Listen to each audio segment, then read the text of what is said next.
Dear friends, welcome to the next session for software engineering and designing concepts.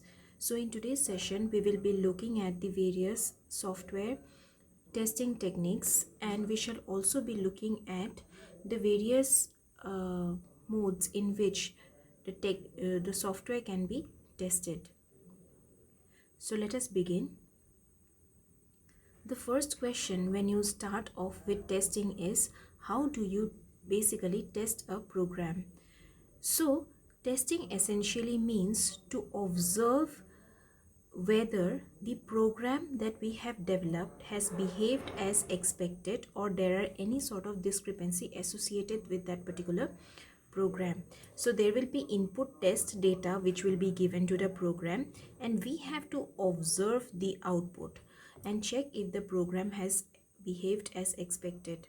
So looking at it from a layman's term, if we look at this sketch or this diagram, we will see that this set of input is basically a input, and whatever the output is generated, that is observed or checked for any sort of discrepancy.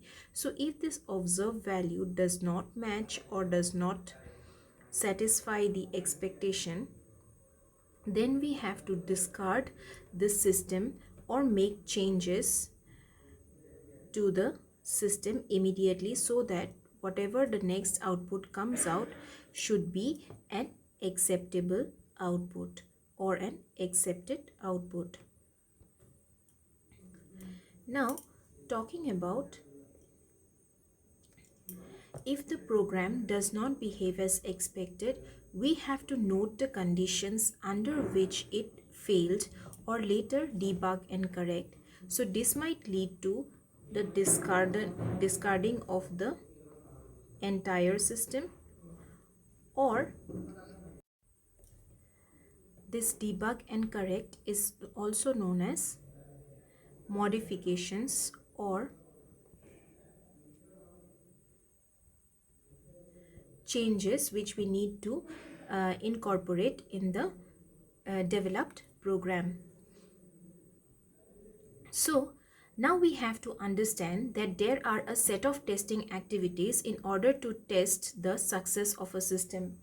The first few testing activities or an overview of the testing activities include designing a test suite or some sample designs which will be used for the testing activity.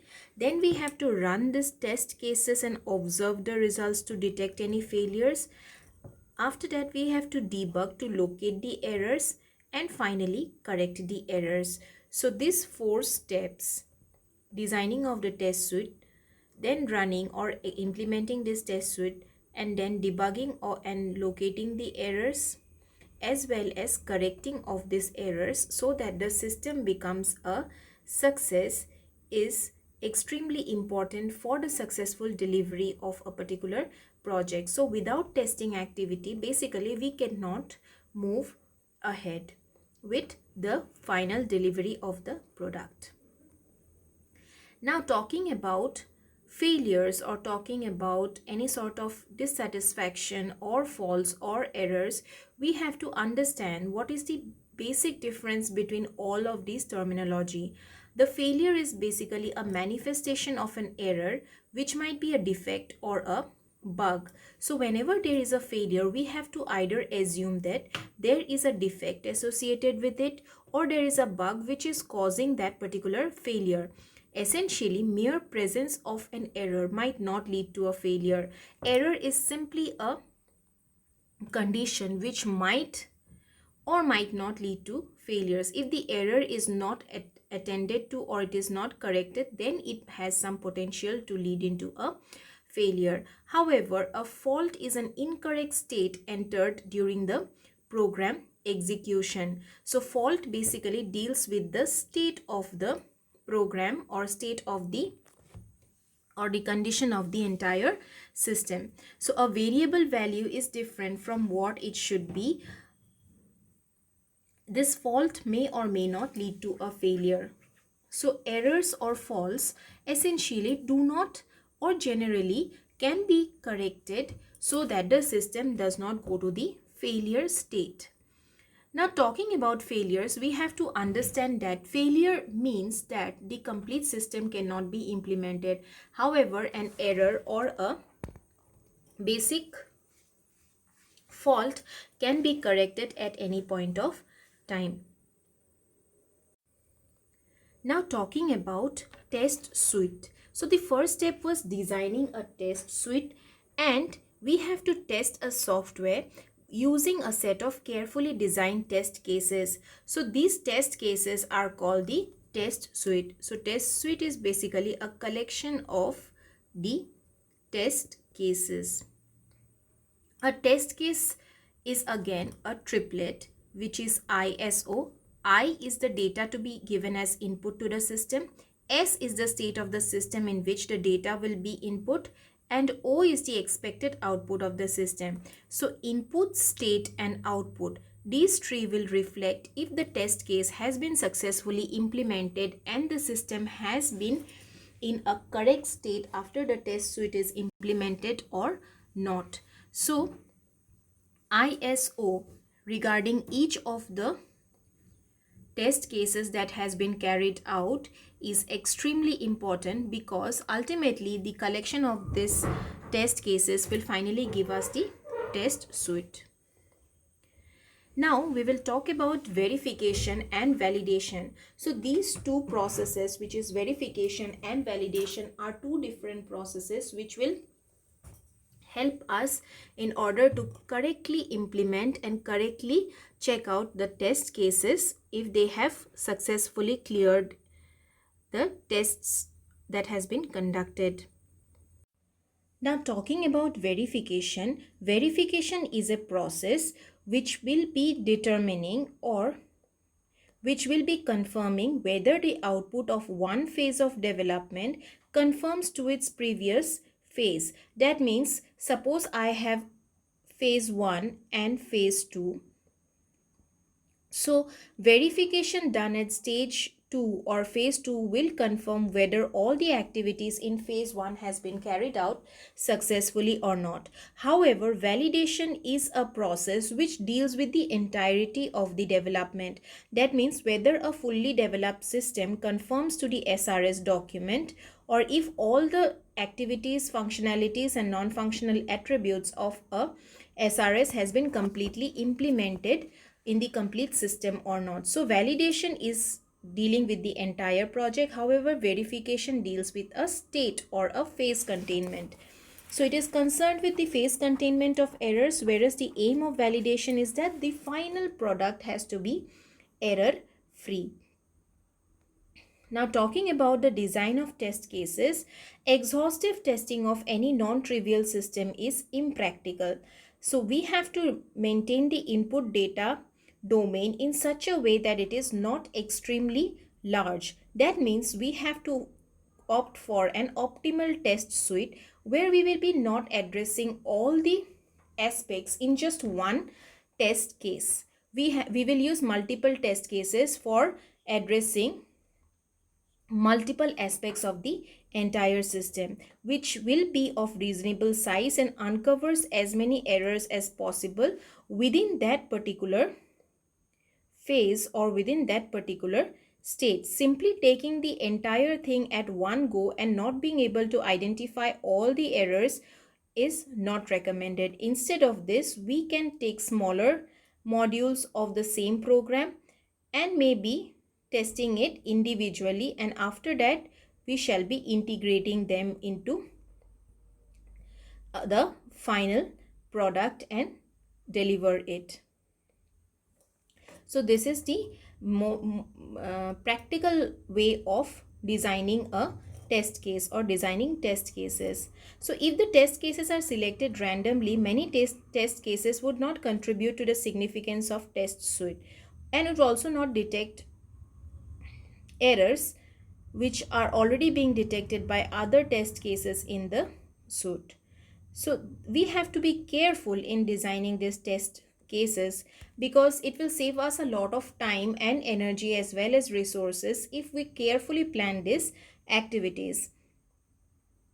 If we are randomly selecting a test suite and not properly planning it, it will indicate a non-effectiveness of testing, which will not be very much beneficial for project implementation. Now, talking about design of test cases again. So, testing a system using a large number of randomly selected test cases does not mean that many errors in the system will be uncovered. So, if we consider the following example where we have to find the maximum of two integers, which is x and y. So, if we practically implement it, if we go for a logical implementation of this, so if x is greater than y, then we will be considering x is the maximum number, else max is equal to x. So test suite x equal to 3, y equal to 2 and x equal to 2 and y equal to 3 can detect the error. However, if we go for a test suite which is larger than the previous test suite, which is x equal to 3, y equal to 2, x equal to 4, y equal to 3, x equal to 5 and y equal to 1, does not detect the error. This primarily happens because we are actually not considering just the vitality of this simple programming logic or simple programming error, but we are exhaustively testing it against any random number we find. So this is what happens in practical scenario as well. So design of test cases.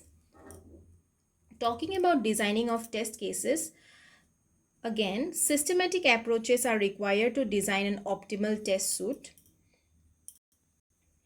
And each test case in the suite should detect different errors. So there are essentially two main approaches to design the test cases. One is the black box approach and the other is the white box or glass box approach. So white box approach we shall not be doing in details. However, black box approach we can expect a detailed analysis of the entire technique. Now talking about black box testing, test cases are designed using only functional specification of the software and without any knowledge of the internal structure of the software. For this reason, black box testing is also known as functional testing. So we will just have an overall functional specification or functionality testing of the entire software. However, the knowledge of the internal structure of the software will remain unknown.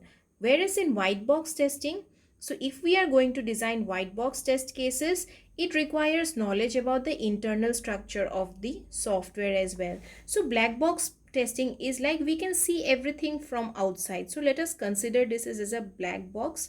So if we consider this as a black box, it should be colored in black from all its sides, and we will know that if anything is given as the input and anything comes out as the output, we can analyze this input and output and we will understand that whether it has passed the expected output test or not.